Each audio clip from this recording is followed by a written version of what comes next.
जय श्री कृष्ण।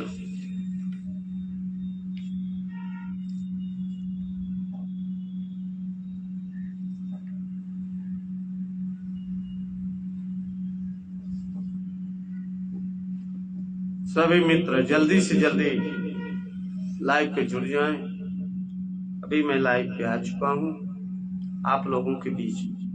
तो आप लोग सुनेंगे श्रीमद् भगवद गीता का 7वां अध्याय और 7वें अध्याय का 83वां श्लोक और 83वें श्लोक का हिंदी में अनुवाद कल से आगे। तो कहते हैं कि भूत, भविष्य और वर्तमान, ये 3 काल वास्तव में 3 नहीं। समय नहीं बीतता वरन हम ही बीतते चले जाते हैं। समय तो वही का वही है। जैसे कोई नया ट्रेन में बैठे तो उसे लगता है कि पेड़ तेजी से भागे जा रहे और ऐसे ही वक्त तो ज्यों का त्यों खड़ा है, लेकिन भागने वाले शरीर में हम बैठे हैं तो लगता है कि समय व्यतीत हो गया।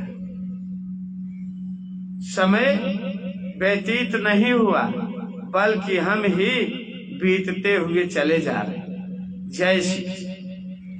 तो काल 3 नहीं है वरन हम देह में बैठकर, इंद्रियों में बैठकर, मन में बैठकर कल्पना करते हैं। पीछे की जो कल्पना करते हैं उसे हमने भूतकाल कहा। आगे का जो सोचते हैं उसको हमने भविष्य काल कहा। और जब भी सोचेंगे तो वर्तमान काल में बैठकर सोचेंगे। बिना वर्तमान के न भूत की सिद्धि होती है और न भविष्य की सिद्धि होती है। तो हम जिस देह में बैठकर सोचते हैं वह पहले नहीं थी, बाद में भी नहीं रहेगी। लेकिन परमात्मा पहले था और बाद में रहेगा और वह अभी भी है। इसलिए उसके आगे से सुख भी गुजर जाता है, दुख भी गुजर जाता है और अभी जो सामने है उसका भी उसे पता नहीं चलता। इसलिए श्री कृष्ण कहते हैं कि हे अर्जुन,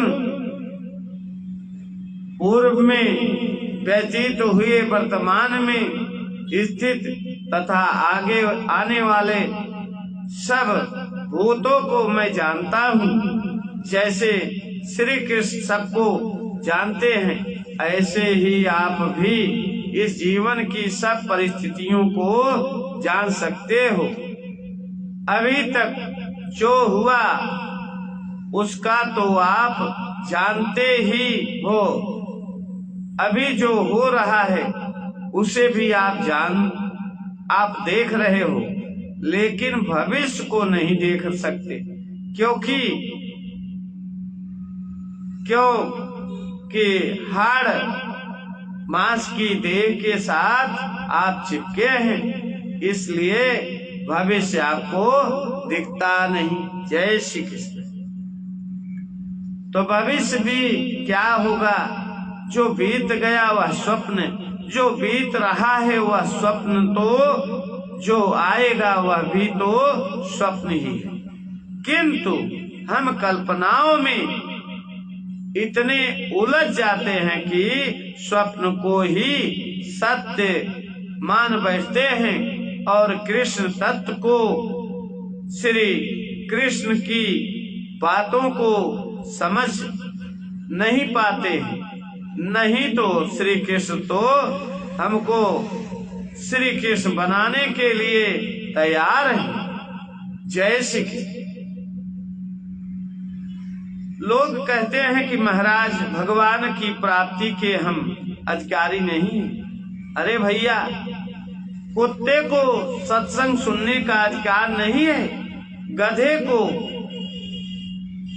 योग करने का अधिकार नहीं है, भैंस को भागवत सुनने का अधिकार नहीं है, चिड़िया को चंद्रायण व्रत करने का अधिकार नहीं है। किंतु चंद्रायण व्रत करने का अधिकार किसको है? किसको है? आपको है।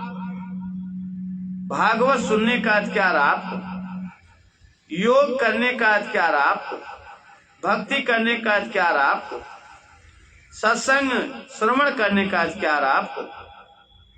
ये सारे अधिकार तो परमात्मा ने आपको ही दे रखे हैं।